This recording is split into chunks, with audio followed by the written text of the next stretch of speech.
നമ്മുടെയൊക്കെ ലൈഫിൽ ഫ്രണ്ട്ഷിപ്പ് എന്ന് പറഞ്ഞു കഴിഞ്ഞാൽ ഭയങ്കര ഒരു ഇമ്പോർട്ടൻ്റ് ആയിട്ടുള്ളൊരു കാര്യമാണില്ലേ. ആ ഒരു റിലേഷൻ എന്ന് പറഞ്ഞിട്ടുണ്ട് എന്നുണ്ടെങ്കിൽ നമുക്കൊരു പക്ഷേ നമ്മളെ പാരൻസിനെക്കാട്ടിലും നമുക്ക് ഇമ്പോർട്ടൻസ് ചിലപ്പം ആർക്കാവും നമ്മുടെ ഫ്രണ്ട്സിനായിട്ടുണ്ടാവും.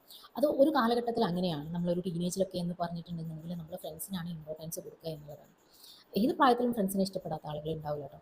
പക്ഷേ ഇവിടെ നമ്മൾ ശ്രദ്ധിക്കേണ്ട ഒരു കാര്യം, ഫ്രണ്ട്സിനെ നമ്മൾ സെലക്ട് ചെയ്യുമ്പോൾ നമുക്കറിയാം, ഞാൻ പറഞ്ഞല്ലോ, നമ്മളെ പാരൻസിനെക്കാട്ടിലും കൂടുതൽ ചിലപ്പോൾ നമുക്ക് വിശ്വാസം നമ്മൾ ഇഷ്ടപ്പെടുന്നതും നമ്മളെ ഫ്രണ്ട്സിനെയാണ്. അപ്പോൾ അത്രത്തോളം നമ്മളെ ലൈഫിൽ അവർക്കൊരു പ്രാധാന്യം കൊടുക്കുന്നുണ്ട് എന്നുണ്ടെങ്കിൽ തീർച്ചയായിട്ടും നമ്മളത് സെലക്ട് ചെയ്യുമ്പോഴും നമ്മൾ ശ്രദ്ധിക്കണം എന്നുള്ളതാണ്. നല്ലൊരു ഫ്രണ്ട്സ് ആണ്, നമ്മളെ ഒരു ഫ്രണ്ട് സർക്കിളാണ് നമുക്കുണ്ട് എന്നുണ്ടെങ്കിൽ തീർച്ചയായിട്ടും നമ്മളും ആ ഒരു ബിഹേവിയറൊക്കെ ആവും നമുക്കും ഉണ്ടാവുക. നമ്മളും ആ ഒരു കാറ്റഗറിയിൽ നമ്മളും ആവും എന്നുള്ളതാണ്. നമ്മൾ എത്ര മോശപ്പെട്ട ഒരു ഇതെന്നാണെന്നുണ്ടെങ്കിലും അവരെങ്ങനെയാണോ നല്ലൊരു ഫ്രണ്ട്ഷിപ്പാണ് അല്ലെങ്കിൽ നല്ലൊരു ക്യാരക്ടറുള്ള ആളുകളാണ് നമ്മളെ ഫ്രണ്ട് സർക്കിളിൽ ഉണ്ട് എന്നുണ്ടെങ്കിൽ, സ്റ്റാൻഡേർഡ് ആയിട്ടുള്ള ഒരാളുകളാണ് എന്നുണ്ടെങ്കിൽ തീർച്ചയായിട്ടും നമ്മൾക്കും ആ ഒരു ക്യാരക്ടർ കിട്ടും. അത് ഷുവറാണ്. കാരണം നമ്മൾ കൂടുതൽ സംസാരിക്കുന്നത്, നമുക്ക് കൂടുതൽ ഉപദേശങ്ങൾ തരുന്നത് നമ്മൾ അവരെ കണ്ടിട്ടാണ് നമ്മൾ പഠിക്കുക.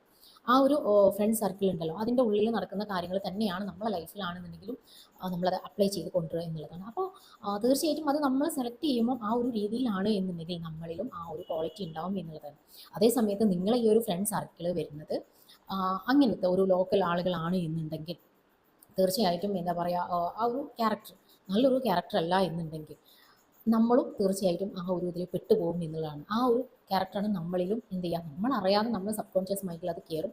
നമ്മളും നമ്മളെ ഫാമിലിയിലാണെങ്കിലും നമ്മൾ മറ്റുള്ളവരുടെ അടുത്താണെങ്കിലും ആ ഒരു ബിഹേവിയർ നമ്മളെ ഉള്ളിൽ നിന്ന് പുറത്ത് വരും എന്നുള്ളതാണ്. അപ്പോൾ തീർച്ചയായിട്ടും നിങ്ങൾ സെലക്ട് ചെയ്യേണ്ടത് നമുക്ക് പഠിച്ചവനും ബുദ്ധിയും വിവേകവും ഒക്കെ തന്നിട്ടുണ്ട് എന്നുള്ളതാണ്.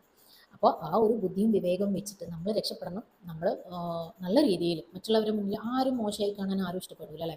എല്ലാവരും ഇഷ്ടപ്പെടും, മോശമായി കാണാൻ ഇഷ്ടപ്പെടില്ല എന്നതിലപ്പുറത്ത് നമ്മളാണെങ്കിലും ഇഷ്ടപ്പെടുക എങ്ങനെയാണ്, നല്ലൊരു ബിഹേവിയർ ഉള്ള ഒരാളല്ലേ നമ്മൾ ഇഷ്ടപ്പെടുക, അങ്ങനെയുള്ള ഒരാളല്ലേ നമ്മൾ റെസ്പെക്റ്റ് കൊടുക്കുക.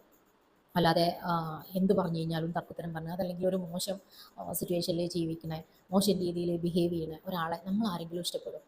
അപ്പോൾ ആരും ഇഷ്ടപ്പെടില്ല. അപ്പോൾ നമ്മൾ അങ്ങനെ ഒരു ക്യാരക്ടർ ആണെന്നുണ്ടെങ്കിൽ നമ്മൾ ആരെങ്കിലും ഇഷ്ടപ്പെടും? ഒരിക്കലുമില്ല. നമ്മൾ മറ്റുള്ളവരെ ഇഷ്ടപ്പെടുന്നില്ലെങ്കിൽ നമ്മളും അത്തരം ആളുകളെ ഇഷ്ടപ്പെടുന്നില്ല എന്നുള്ളതാണ്.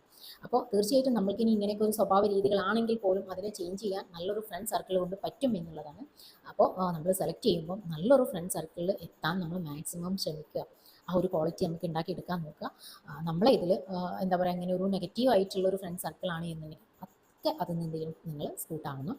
കാരണം നമ്മളെ ഒരു ഭാവി നമ്മൾ നോക്കണം എന്നുള്ളതാണ്. അപ്പോൾ എങ്ങനെയാണ് നമ്മളെ സ്വഭാവങ്ങൾ രൂപാന്തരപ്പെടാൻ ഒരുപാട് നമ്മൾ ഫസ്റ്റ് നമ്മളെ ഫാമിലിയിൽ നിന്നാണ് പഠിക്കുന്നത്. നമ്മൾ കുട്ടികളായിരിക്കുമ്പോൾ നമ്മളെ ഫാമിലിയിൽ നിന്ന് പഠിക്കുന്ന കുറേ കാര്യങ്ങൾ ഓൾറെഡി നമുക്ക് കയറും. പക്ഷേ ആ കയറിയതിനൊക്കെ ഒരു പരിധി വരെ നമുക്ക് മാറ്റിയെടുക്കാൻ പിന്നീട് നമ്മളെ ഈ ഒരു ടീനേജിലെത്തുന്ന നമ്മളെ ഫ്രണ്ട്സിൻ്റെ അടുത്തു നിന്നും ഒക്കെയുള്ള ബിഹേവിയർ നല്ലതാണെന്നുണ്ടെങ്കിൽ നമ്മളത് പഠിക്കും. ഒരു പക്ഷേ നല്ലൊരു ഫാമിലിയിൽ നിന്ന് നല്ല കൾച്ചറായിട്ട് പഠിച്ചൊരു കുട്ടി ഒരു ചീത്ത ഫ്രണ്ട് സർക്കിളിൽ പോയി കഴിഞ്ഞിട്ടുണ്ടെന്നുണ്ടെങ്കിൽ ഈ കുട്ടിക്കും അതേ ക്യാരക്ടർ വരും എന്നുള്ളതാണ്.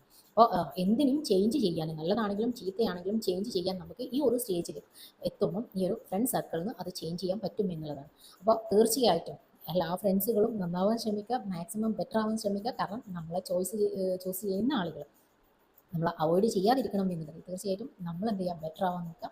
മിസ്റ്റേക്കുകൾ എല്ലാവരുടെ അടുത്തും ഉണ്ടാവും, പക്ഷേ ആ മിസ്റ്റേക്കുകൾ തിരുത്താൻ നോക്കുക. തിരുത്തി നല്ലൊരു വ്യക്തിയാവാൻ നോക്കുക എന്നുള്ളതാണ്. അപ്പോൾ എന്നത്തെ എൻ്റെ ഈ ഒരു മെസ്സേജ് നിങ്ങൾക്ക് മനസ്സിലായിട്ടുണ്ടാവും എന്ന് വിചാരിക്കുന്നു, നിങ്ങൾക്ക് യൂസ്ഫുൾ ആയിട്ടുണ്ടാവും എന്ന് വിചാരിക്കുന്നു. തീർച്ചയായിട്ടും ഇത് മറ്റുള്ളവർക്കും കൂടെ ഷെയർ ചെയ്ത് കൊടുക്കുക, അവരും കൂടെ മനസ്സിലാക്കട്ടെ. പിന്നെ നിങ്ങളെ കമൻസും കാര്യങ്ങളും ഒക്കെ അറിയിക്കട്ടോ. അപ്പോൾ ഇതിനെതിരൊക്കെ എൻ്റെ അടുത്ത് എന്താ പറയുക, കമൻസിൽ നെഗറ്റീവൊക്കെ പറയാനൊക്കെ ഉണ്ടാവും ആളുകൾ. തീർച്ചയായിട്ടും ഞാനത് എക്സ്പെക്ട് ചെയ്യുന്നുണ്ട്. ഞാൻ പറഞ്ഞല്ലോ, നിങ്ങളെ നെഗറ്റീവ്സ് എന്ന് പറഞ്ഞു കഴിഞ്ഞാൽ എൻ്റെ ഒരു എനർജിയാണ്.